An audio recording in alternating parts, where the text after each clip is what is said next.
My little brother sent me a TikTok, not a phone call, not a text, a TikTok of my childhood bedroom, freshly painted, with a ring light set up in the corner and a brand new gaming chair sitting where my twin bed used to be.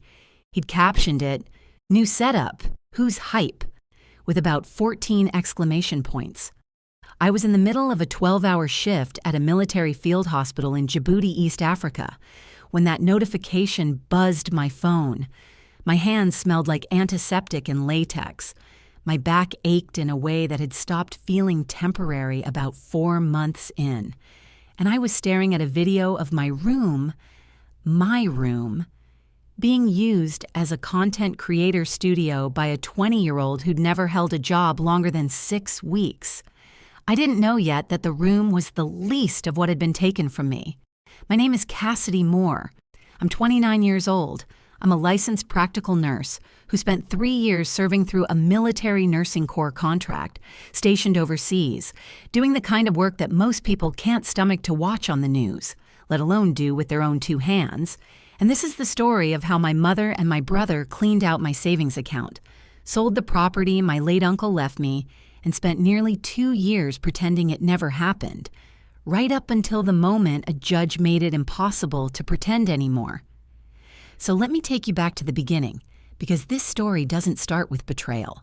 It starts with grief. My Uncle Dale, my mother's older brother, was the kind of man who showed up. When I graduated nursing school and nobody in my immediate family came to the ceremony, Uncle Dale drove 4 hours from Knoxville, sat in the second row with a poster he'd made himself that said, "We're proud of you, Cass," in red glitter letters. And he cried. Actual, unashamed tears. He was 61 years old, a retired HVAC contractor, and he cried at my nursing school graduation like it was the proudest moment of his life. He'd never had kids of his own. His wife, Aunt Lorraine, had passed away years before I was born. And somewhere along the line, I think Dale just quietly adopted me as the daughter he'd always wanted. We talked on the phone every Sunday. He taught me how to change a tire, how to do my taxes, how to read a lease agreement. He used to say, "Cassidy, the most important thing a woman can own is information, because nobody can repossess what's in your head." He bought me my first used car when I was 19. He co-signed my nursing school loans when my mom said she didn't have the credit. He was, in every way that mattered, the most reliable person in my life. He died of a heart attack in November, while I was in my second year overseas. I found out through a Facebook post. My mother had posted a black and white photo of him with the caption, "Rest easy, big bro." I saw it between patients. I had to step into a supply closet and sit on a box of gauze for 10 minutes before I could breathe normally again. I filed for emergency bereavement leave. My commanding officer was compassionate and efficient. Leave was approved within 48 hours. I called my mother to tell her I was flying home for the service. She answered on the second ring, and her voice had that particular quality it gets when she's managing a situation, rather than feeling it, smooth and a little too calm. "Oh, honey, it's so sweet that you want to come, but everything is already handled. The funeral home is set, the reception is at the Cracker Barrel on Route 9. You know how Dale loved their biscuits?" She laughed a little. "You'd be exhausted traveling all that way just to turn right around." "Mom, he was my uncle. I want to be there." A pause. I could hear the TV in the background. Then she said, "Your brother's handling things on this end. We've got it covered. Dale would want you focused on your patients." He would not have wanted that. Dale, specifically, would have wanted me on a plane home. But I was tired and grieving and 6,000 miles away, and I let her talk me out of it. That was my first mistake. I watched the funeral on a Facebook live stream that froze twice and cut off before the burial. My brother, Tyler, gave a short speech. He talked about Dale's generosity and his legacy. He used the word legacy 3 times. I thought it was odd, but I was crying too hard to think clearly about why. 3 weeks later, I got an email from an attorney named Gerald Hutchins in Knoxville. He represented Uncle Dale's estate. Attached to the email was a copy of Dale's will. I read it on a 15-minute break, hunched over my phone in a hallway that always smelled faintly of diesel fuel and cleaning solution. The will was simple. Dale's truck and tools went to a longtime friend. His savings, a modest amount, went to a veterans organization he'd believed in for years. And his property, a 3-bedroom house on just over an acre in Maryville, Tennessee, assessed at approximately $280,000, went to me. I had to read it twice, then a third time. He'd updated the will 14 months before he died. Gerald Hutchins had the original notarized copy. It was airtight. Dale had been deliberate and clear. I called my mother immediately. "Mom, I just got the will from Mr. Hutchins. Did you know Uncle Dale left me his house?" Silence, the particular weighted kind. "Well, we knew something like that might be in there." Her voice had shifted into that managed tone again. "But honey, you're overseas. You can't exactly manage a property from Djibouti." "That's why there are property managers, Mom. I'll figure it out when I get home." "Your father and I just think it might make more sense to, liquidate it. Get the cash into an account somewhere manageable, somewhere accessible." "My father?" I stopped. My parents had been divorced since I was 12. "What does he have to do with this?" Another pause. I misspoke. I meant Tyler and me. We just want what's best. I told her clearly, maybe too calmly, that I wasn't selling the house and that I would be in touch with Mr. Hutchins directly. She said, "Of course, honey, whatever you decide," in the voice she uses when she's already decided something different. I should have called Gerald Hutchins again that same week. I should have done a lot of things. Instead, I went back to work because the ward didn't stop filling up just because my personal life was falling apart. I sent one follow-up email to Mr. Hutchins asking about next steps. He responded that probate was ongoing and that everything was progressing normally. I took him at his word. That was my second mistake. The deployment settled into its most brutal stretch. Weeks where the work was relentless and important and consuming in a way that left no margin for anything else. I called home less. My mother called me even less. Tyler had never been much of a caller. Life at home felt far away in the way that feels like a feature sometimes, not a bug, when you're trying to stay focused on the immediate. 6 weeks passed, then 8.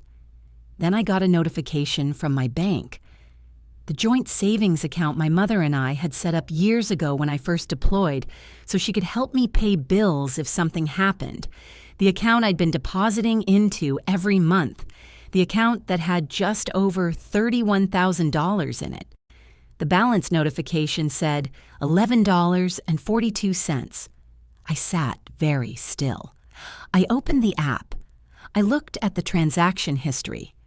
Over a span of about 9 weeks, the money had come out in increments that looked almost careful, designed to avoid triggering a fraud alert.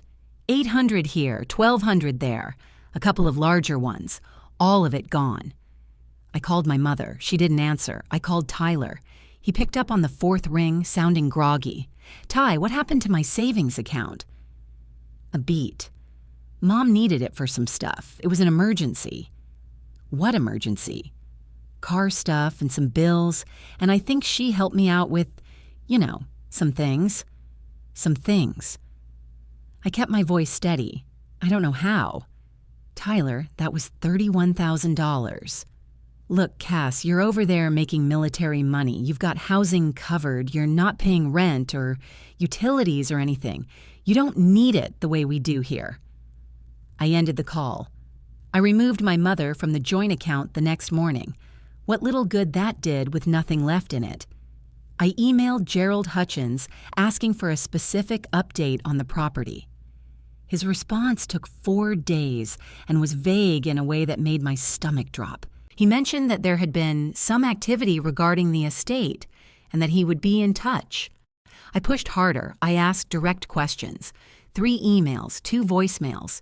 Then Gerald Hutchins left a message saying he'd been relieved of his role managing the estate and that I would need to contact the new representative. The new representative was a man in my mother's city, not Knoxville, not anywhere near Maryville.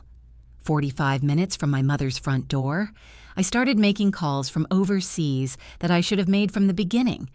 I tracked down a real estate attorney named Diane Foss through a veterans legal assistance program. I told her everything. She went quiet for a moment, then said, "I want you to listen carefully because I need you to stay calm and keep gathering documentation." What I eventually learned, piece by piece, over the following months, my mother had represented herself to the new estate attorney as my primary contact and power of attorney. She had no power of attorney. She had fabricated a document and gotten my brother to notarize it. Tyler had taken an online notary course. She'd used that document to push through a sale of Uncle Dale's property to a developer. The house sold for $265,000. The money had gone into an account she'd opened without my knowledge. By the time I had the full picture, approximately $180,000 had already moved, much of it toward a down payment on a condo for Tyler and what my mother described in a later text to a family friend as getting the kids settled. I flew home 8 months later at the end of my contract. I did not call ahead. My first stop was not my mother's house. It was Diane Foss's office, where I sat across a desk with a box of documents I'd been assembling for months, and we mapped out exactly what we were filing and exactly what we were asking for. Diane had been in practice for 19 years. She looked at the fabricated power of attorney and said very quietly, "This is a felony." I want to tell you that I felt triumphant in that moment. I didn't. I felt tired and sad, and like I was doing something I couldn't undo, which I was. We filed a civil suit for fraud, conversion of property, and breach of fiduciary duty. Diane referred the matter to the DA's office regarding the forged notarization. Tyler, who had been half asleep on my phone call and apparently thought none of this would go anywhere, retained a criminal defense attorney 6 days later. My mother called me the night before the first hearing. I let it go to voicemail. She left a 3-minute message that moved through several phases: disappointment, then guilt-tripping, then a version of an apology that was really more of an explanation, and then, at the very end, something that might have been actual fear. I saved the voicemail. Diane said to save everything. The civil hearing happened on a Thursday in late October. I wore my uniform. Not as a statement, exactly. I just didn't have a lot of appropriate civilian clothes yet, and it was the most formal thing I owned. But I won't pretend it didn't mean something to walk into that courtroom in it. My mother sat at the defendant's table in a blazer I recognized from Christmas a few years back. She looked smaller than I remembered. Tyler sat beside her, jaw tight, staring at the table. He was 20 years old, and I thought, sitting across the room from him, that he probably genuinely believed he hadn't done anything wrong.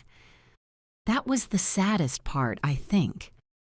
The judge was a woman in her mid-50s. She had reading glasses on a beaded chain. She reviewed the filings with the kind of focused quiet that makes a room feel very serious. When she spoke plainly. She described the fabricated power of attorney as a deliberate, fraudulent instrument. She noted the pattern of financial withdrawals.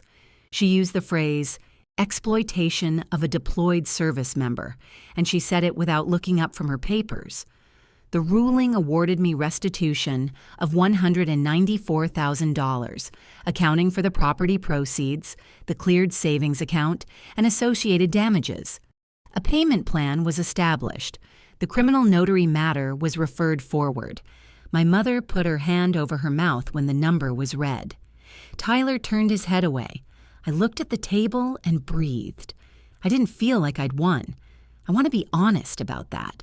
What I felt was resolved, like something that had been twisted sideways inside me had been allowed to straighten, not healed, straightened. I moved into a 1-bedroom apartment in East Knoxville, near a park with a pond. It's not Uncle Dale's house. It's not anywhere near what I'd imagined coming home to, but it has a little balcony, and in the mornings I drink coffee out there and watch the geese do their chaotic thing on the water, and something about that is enough for right now. I drove past Uncle Dale's old property once, about 2 months after the ruling. The developer had leveled the house. The lot was cleared, nothing but red dirt and a survey stake. The big oak tree he used to sit under in the afternoons was gone. I pulled over and sat there for a while. I thought about him saying, "The most important thing a woman can own is information." I thought about how he'd sat in the second row at my graduation with that ridiculous glitter poster.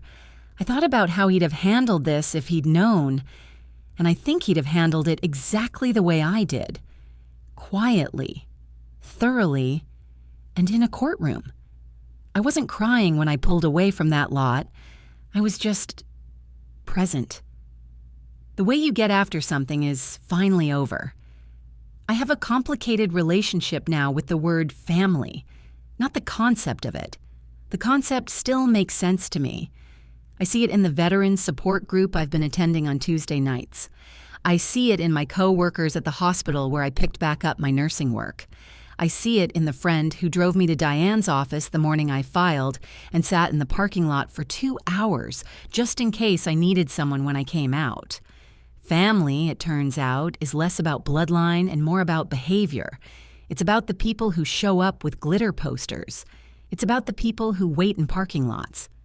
My mother and I have not spoken since the ruling.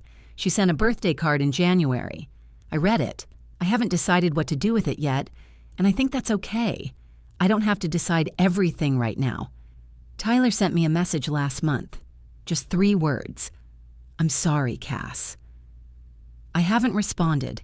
Not because I'm punishing him. Honestly, I think I'm just waiting to see if the apology has any follow-through before I spend emotional energy on it. That's not cold. That's just learned. If you're listening to this right now, and something in it is sitting heavy in your chest because it's familiar, if you have people in your life who treat your absence as opportunity, who call taking just borrowing, who use your love as a loophole, I need you to hear this. You are not selfish for protecting what's yours. You are not cold for requiring accountability. And you are not obligated to keep people in your life simply because you share a last name or a childhood address. Uncle Dale used to say water always finds its level. I didn't know what that meant when I was young. I think I understand it now. Things settle where they're meant to settle. Truth levels out. And you find your own level too, even after someone's tried to drain you dry. I don't know what comes next. I know what comes Tuesday, which is work. I know what comes this weekend, which is coffee on my balcony and the geese in the quiet. I know what doesn't come, which is anyone making decisions about my life, my property, or my future without my signature, my presence, and my full and informed consent. Not anymore. If this story meant something to you, leave a comment and tell me what hit hardest. Was it the savings account, the forged document, or was it just the TikTok that started all of it? I'd really love to know. And if you're carrying something like this yourself, I mean it when I say you are not alone, and it is not too late to find your level. Thank you for listening. I'll see you in the next one.